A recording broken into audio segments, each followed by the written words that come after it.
সুপ্রিয় শিক্ষার্থীবৃন্দ, সবাইকে মার্টিন লুথার কলেজের অনলাইন ক্লাসে স্বাগত জানাচ্ছি। আশা করি সবাই ভালো আছো। আজকে আমরা ব্যবসায় সংগঠন ও ব্যবস্থাপনা বিষয়ের দ্বিতীয় পত্রের তৃতীয় অধ্যায় থেকে আবার আলোচনা করব। আজকে আমাদের আলোচনার বিষয়বস্তু হচ্ছে পরিকল্পনা প্রণয়নের বিবেচ্য বিষয়সমূহ। পরিকল্পনা প্রণয়নের বিবেচ্য বিষয়সমূহ।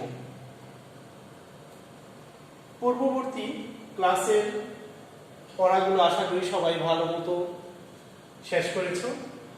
আজকে আমরা যে বিষয়টা নিয়ে আলোচনা করব সেই বিষয়টা তোমরা আবারও মনোযোগ সহকারে শুনবে এবং বাসায় শেষ করবে।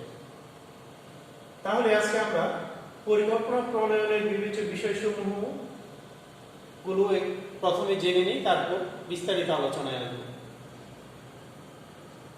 1 নম্বর আমরা পাচ্ছি প্রাতিষ্ঠানিক উদ্দেশ্য। 1 নম্বর হচ্ছে প্রাতিষ্ঠানিক উদ্দেশ্য। 2 নম্বর হচ্ছে অধস্তম্ভের মান ও অবস্থা।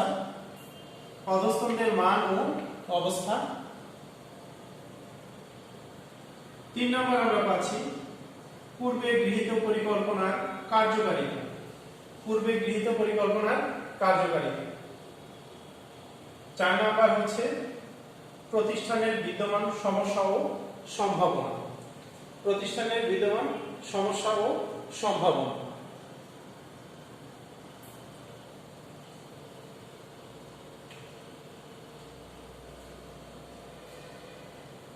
5 নম্বরে পাচ্ছি প্রতিযোগীদের অবস্থা। প্রতিযোগীদের অবস্থা। 6 পাচ্ছি প্রতিষ্ঠানের আর্থিক ও অন্যান্য সামর্থ্য। প্রতিষ্ঠানের আর্থিক ও অন্যান্য সামর্থ্য। 7 নম্বরে পাচ্ছি দেশের অর্থনৈতিক ও রাজনৈতিক অবস্থা। দেশের অর্থনৈতিক ও রাজনৈতিক অবস্থা।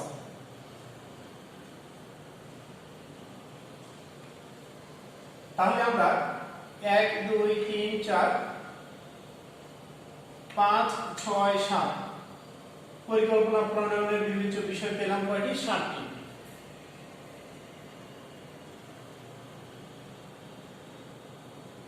এই 7টি পরিকল্পনা প্রণয়নের বিবেচ্য বিষয় থেকে আজকে আমরা আলোচনা করব। তাহলে আমরা আলোচনায় আসি প্রাতিষ্ঠানিক উদ্দেশ্য। প্রাতিষ্ঠানিক উদ্দেশ্যটা কি? এটা কেন পরিকল্পনা প্রণয়নের ক্ষেত্রে বিবেচনায় নিয়ে আসতে হবে? এটা আমাদের যে কোনো ব্যবসা প্রতিষ্ঠান যদি আমরা পরিচালনা করতে যাই, তাহলে ব্যবসা প্রতিষ্ঠান পরিচালনার ক্ষেত্রে আমাদের ব্যবসা প্রতিষ্ঠানের প্রাতিষ্ঠানিক উদ্দেশ্যটা কি সেটা জানা অনেক বেশি দরকার।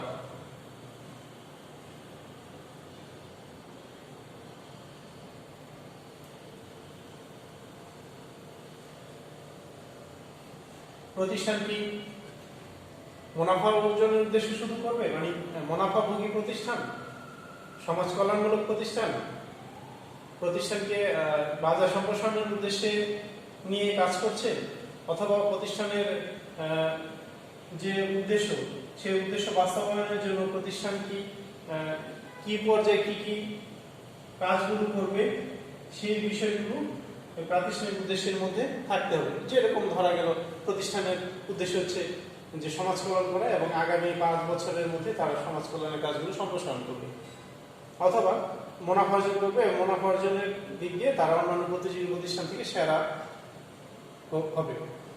তাহলে এই যে বিষয়গুলো প্রাতিষ্ঠানিক উদ্দেশ্য, তাহলে মোট কথা প্রতিষ্ঠানের প্রাতিষ্ঠানিক উদ্দেশ্য কি সেই বিষয়টা পূর্ব থেকেই নির্ধারণ করে রাখতে হয়। এটা পরিকল্পনা প্রণয়নের একটি গুরুত্বপূর্ণ বিবেচ্য বিষয়। 2 নম্বর আসি অধস্তম্ভের মান ও অবস্থা। অধস্তম্ভের মান ও অবস্থা। তাহলে এই যে পরিকল্পনাটা নেওয়া হয়েছে, এই পরিকল্পনা নেওয়ার পর এগুলো বাস্তবায়নের দায়িত্ব থাকে কাদের উপরে? অধস্তম্ভের উপরে। তাহলে সেই অধস্তম্ভের মান কতটুকু, বা প্রতিষ্ঠানে তাদের সেই কাজ সম্পর্কে ধারণা আছে কিনা, বা সেই কাজ তারা বুঝে কিনা, বা সেই কাজ বাস্তবায়নের জন্য তাদের যন্ত্রপাতি আছে কিনা, সেই মেশিনগুলো রক্ষণাবেক্ষণের ব্যবস্থা আছে কিনা, বা প্রশিক্ষণ প্রয়োজন আছে কিনা, বা উপযুক্ত প্রতিষ্ঠানের প্রশিক্ষণের কোনো সুযোগ আছে কিনা, সেই বিষয়গুলো এখানে বিবেচনায় নিয়ে আসতে হয়, কারণ অধস্তনদের মান এবং অবস্থা এটার উপর ভিত্তি করে পরিকল্পনা প্রণয়ন করতে হবে। পরিকল্পনার মধ্যে দেয়া হলো যে অধস্তনরা অনেক বেশি দক্ষ, তাতে তাদেরকে দিয়ে কম্পিউটারের প্রশিক্ষণ যে দেওয়ার দরকার সেটা প্রয়োজন পড়বে না, কারণ তারা কম্পিউটার সম্পর্কে ভালো জ্ঞান রাখে। তাহলে এটা যদি হয় তাহলে অধস্তনদের মান ভালো। যদি এর বিপরীতে দেখা গেল যে প্রতিষ্ঠানে কর্মরত কর্মী বাহিনীদের অনলাইনে কাজ করতে হবে, অতএব সেক্ষেত্রে তাদের প্রশিক্ষণ অনেক বেশি দরকার, কিন্তু প্রশিক্ষণের ব্যবস্থা করা হয়নি, তাহলে অধস্তনদের মান বা অবস্থাটা ভালো নেই, কারণ তাদের মানসিক অবস্থা ভালো থাকবে না, কাজ করতে পারবে না, যেহেতু তাদের প্রশিক্ষণ নেই। সবসময় একটা দ্বিধাদ্বন্দ্বের মধ্যে থাকবে, ভুল ভাল কাজ করবে, কাজের দুর্ঘটনা দেখা দিলে অপচয় হবে সময়ের এবং অর্থের। তাহলে অধস্তনদের মান এবং অবস্থা পরিকল্পনা প্রণয়নের বিবেচ্য বিষয়ের মধ্যে আরেকটি। 3 নম্বরে আসি, পূর্বে গৃহীত পরিকল্পনার কার্যকারিতা। পূর্বে গৃহীত পরিকল্পনার কার্যকারিতা। তাহলে আগে যে পরিকল্পনাগুলো নেওয়া হয়েছিল সেই পরিকল্পনা কতটুকু ফলপ্রসূ হয়েছে বা কতটুকু সেটা সফল হয়েছে বা কি ধরনের বাধা এসেছে সেই বিষয়গুলো, বা কি ধরনের খরচ হয়েছে বা ব্যবস্থাপনা করতে যে সেটার মধ্যে কি কি ধরনের বাধার সম্মুখীন হতে হয়েছে সেই বিষয়গুলো অবশ্যই বিবেচনায় নিয়ে আসতে হবে। এই জন্য বলা হচ্ছে পূর্বে গৃহীত পরিকল্পনার কার্যকারিতা। আগে যে পরিকল্পনা নেওয়া হয়েছিল সেই পরিকল্পনাটার ফল কিরকম, সেটা কতটুকু ফলপ্রসূ হয়েছে, বা সেই ফলপ্রসূ না হলেও সেটার মধ্যে কি বাধাগুলো ছিল সেগুলো চিহ্নিত করে পরিকল্পনা প্রণয়ন করতে হবে। এর ফলে কি হবে, ভবিষ্যতে যাতে পূর্বের মতো পরিকল্পনা নিয়ে কোনো সমস্যা তৈরি না হয়, বা পূর্বের পরিকল্পনার যে সম্ভাবনাগুলো ছিল সেই সম্ভাবনাগুলো বাস্তবায়নের জন্য সামনেও কাজ করা, সেই বিষয়গুলো নিয়ে অতি সহজে বিশ্লেষণ করা সম্ভব হয়। এই জন্য পূর্বে গৃহীত পরিকল্পনার কার্যকারিতা অনেক বেশি ফলপ্রসূ।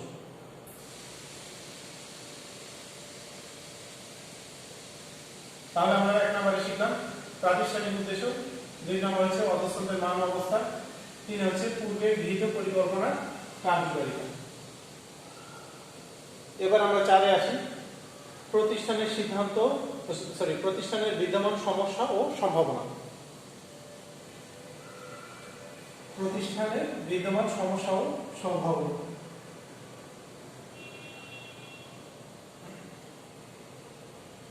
যে পরিকল্পনা প্রণয়নের কাজ চলছে সেখানে প্রতিষ্ঠানের বিদ্যমান সমস্যাগুলো কি, মানে প্রতিষ্ঠানে কোনো বাধা আছে কিনা, কোনো দুর্বলতা আছে কিনা, কোনো ধরনের সমস্যা আছে কিনা সেগুলো বের করা, এবং এর সাথে সাথে সমস্যার বিপরীতে কি ধরনের সম্ভাবনা রয়েছে বা সুযোগ রয়েছে সেই বিষয়গুলো নিয়ে আসা এখানে অনেক বেশি দরকার। যেটা বলা হচ্ছে প্রতিষ্ঠানের বিদ্যমান সমস্যা ও সম্ভাবনা। প্রতিষ্ঠানের যে বিদ্যমান সমস্যাগুলো রয়েছে সেই সমস্যাগুলো সমাধান করে সামনের দিকে এগিয়ে যাওয়া। প্রতিষ্ঠানের বিদ্যমান সমস্যা ও সম্ভাবনা। প্রতিষ্ঠানের যদি আগে থেকেই এই সমস্যাগুলো বের করা যায় বা এই সম্ভাবনাগুলো কি আছে সেগুলো বের করা যায়, তাহলে কি হবে, পরিকল্পনা যেটা নেওয়া হয়েছে সেই পরিকল্পনা সফল হওয়ার সম্ভাবনা বেশি থাকে। এই জন্য প্রতিষ্ঠানের বিদ্যমান সমস্যা ও সম্ভাবনা এগুলো পূর্ব থেকেই যদি নির্ধারিত হয় বা বিবেচনায় নিয়ে আসা হয়, তাহলে সেই পরিকল্পনাটা বাস্তবায়ন করা অনেক বেশি সহজ হয় এবং সেই পরিকল্পনা বাস্তবায়নের মাধ্যমে কাজে সফলতা আনয়ন করা যায়। তাহলে আমরা এই 4টি আরেকবার দেখি। প্রাতিষ্ঠানিক উদ্দেশ্য, 2 হচ্ছে অধস্তনদের মান ও অবস্থা, 3 হচ্ছে পূর্বে গৃহীত পরিকল্পনার কার্যকারিতা, 4 হচ্ছে প্রতিষ্ঠানের বিদ্যমান সমস্যা ও সম্ভাবনা। প্রতিষ্ঠানের বিদ্যমান সমস্যা ও সম্ভাবনা। এবার আমরা 5, 6, 7 5-এ হচ্ছে প্রতিযোগীদের অবস্থা। 5-এ হচ্ছে প্রতিযোগীদের অবস্থা।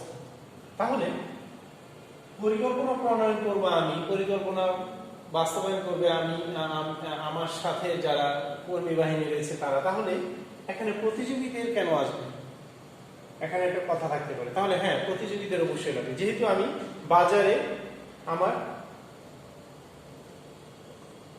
অবস্থান করতে হবে, সেই জন্য বাজারে আমার যাদের সাথে আমার ব্যবসা প্রতিষ্ঠান পরিচালনা করতে যে প্রতিযোগী হিসেবে কাজ করতে হচ্ছে তাদের অবস্থাটা জানতে হবে। ধরা গেল আমি সাবান ফ্যাক্টরি তৈরি করেছি, সাবানের উৎপাদনের পর সাবান বাজারে বিক্রি করবো, তাহলে বাজারে বর্তমানে যে সাবান, কাপড় কাচা সাবান বা যে সাবানই বলি না কেন, ধরা গেল কাপড় কাচার সাবান, তাই সেই সাবানের অবস্থাটা কি, অন্যান্য প্রতিযোগী প্রতিষ্ঠানের অবস্থাটা কি, সেই বিষয়টা আমাকে মাথায় রাখতে হবে। সেই তাদের কোয়ালিটি, তাদের উৎপাদন লক্ষ্যমাত্রা বা তাদের বাজারে গ্রহণযোগ্যতা, তাদের বাজারের যে সম্প্রসারণ পরিস্থিতি, সেই বিষয়গুলো মাথায় রেখে আমাকে কি করতে হবে, প্রতিযোগীদের অবস্থা নির্ধারণ করতে হবে। যে প্রতিযোগীরা আমার থেকে শক্তিশালী কিনা, বা তাদের পরিকল্পনা দূরদর্শিতা কিরকম, তাদের কোনো ল্যাকিংস আছে কিনা সেগুলো বের করা, বা তাদের সবচেয়ে ভালো বৈশিষ্ট্য কোনটি সেই বিষয়গুলো খুঁজে বের করা। তাহলে সেই ক্ষেত্রে আমার বিবেচনায় নিয়ে আসতে হবে পরিকল্পনা করানোর সময় যে প্রতিযোগীরা তাদের কিভাবে কর্মীদের আকৃষ্ট করে বাজারে তাদের পণ্যগুলো বিক্রিতে সহায়তা করে থাকে, ভোক্তাদের, ক্রেতা বা ভোক্তাদের মন জয় কিভাবে করতে পারে, সেই বিষয়গুলো আমাদের জানতে হবে। প্রতিযোগীদের অবস্থা, তাদের যে চাহিদা, কর্মীদের যারা ভোক্তা বা ক্রেতা তাদের যে চাহিদা, সেই চাহিদা মাফিক বাজারে পণ্য সরবরাহ করতে পারছে কিনা, সেই বিষয়গুলো আমাদের পরিকল্পনার মধ্যে বিবেচনায় নিয়ে আসতে হবে। তাহলে কি করতে হবে, যে আমি যদি প্রতিযোগীদের সম্পর্কে ভালো তথ্য রাখতে পারি, তাহলে আমি বাজারে প্রতিযোগীদের সাথে প্রতিযোগিতা করতে পারবো এবং একসময় এসে প্রতিযোগীদের থেকে ভালো অবস্থান করতে পারবো, কারণ তাদের শক্তি এবং দুর্বলতা দুটোটাই আমার জানা থাকে। 6 নম্বরে আসি, প্রতিষ্ঠানের আর্থিক ও অন্যান্য সামর্থ্য।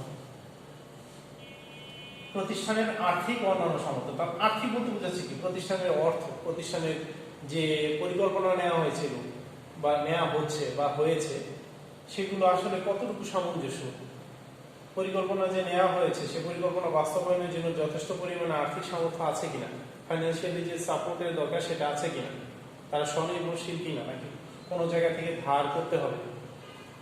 এবং এটার সাথে অন্যান্য সামর্থ্য, যে অন্যান্য সামর্থ্যের মধ্যে আমরা যে এখানে পড়েছিলাম যে অধস্তনদের মান অবস্থা, তাহলে এটাও কিন্তু এখানে চলে আসে।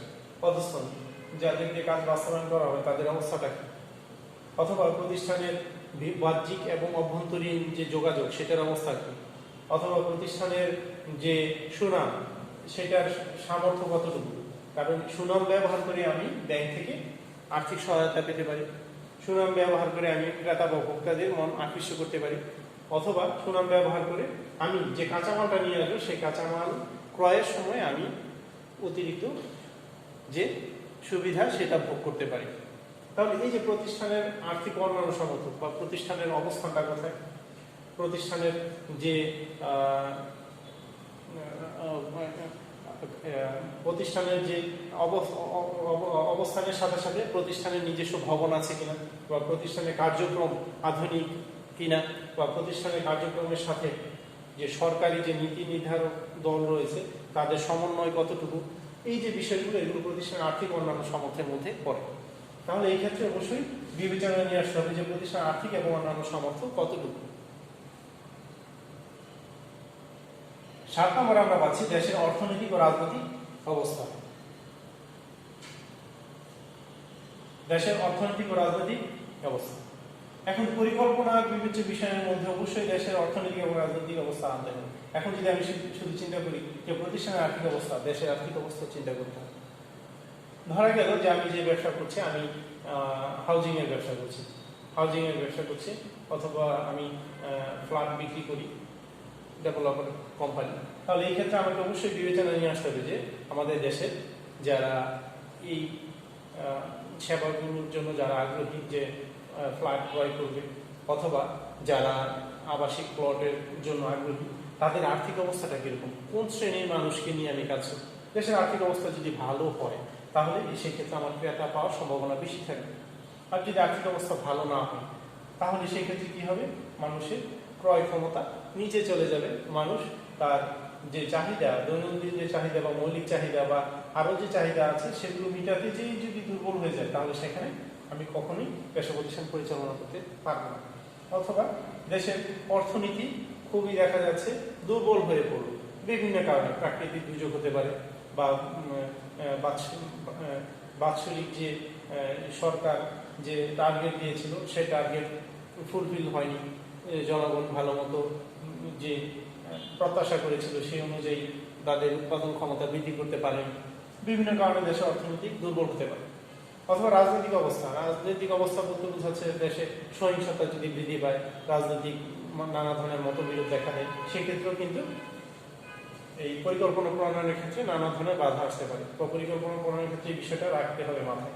ধরা গেল যে আমি কাঁচামালের বিজনেস করি অথবা চায়না থেকে বিভিন্ন মালপত্র নিয়ে আসি, এখন এই করোনা পরিস্থিতির কারণে দেখা গেল দেশের অর্থনীতি দুর্বল হয়ে গেল, কারণ আমরা আমদানি রপ্তানি বাণিজ্য যেভাবে আমরা করতাম করোনার পূর্বে বর্তমান পরিস্থিতি সেভাবে করতে পারছি। তাহলে এটা অবশ্যই পরিকল্পনার মধ্যে নিয়ে আসতে হবে যে বর্তমানে যদি করোনা পরিস্থিতি এইভাবে আরো 1 বছর থাকে তাহলে আমাদের দেশের অর্থনীতি কিরকম হতে পারে, বা রাজনৈতিক অবস্থা যদি এরকম স্থিতিশীল অবস্থায় থাকে তাহলে কি অবস্থায় আমাকে সিদ্ধান্ত নিতে হবে, সেগুলো এই পর্যায়ে এসে আমাকে অবশ্যই পরিকল্পনার মাধ্যমে নিতে হবে।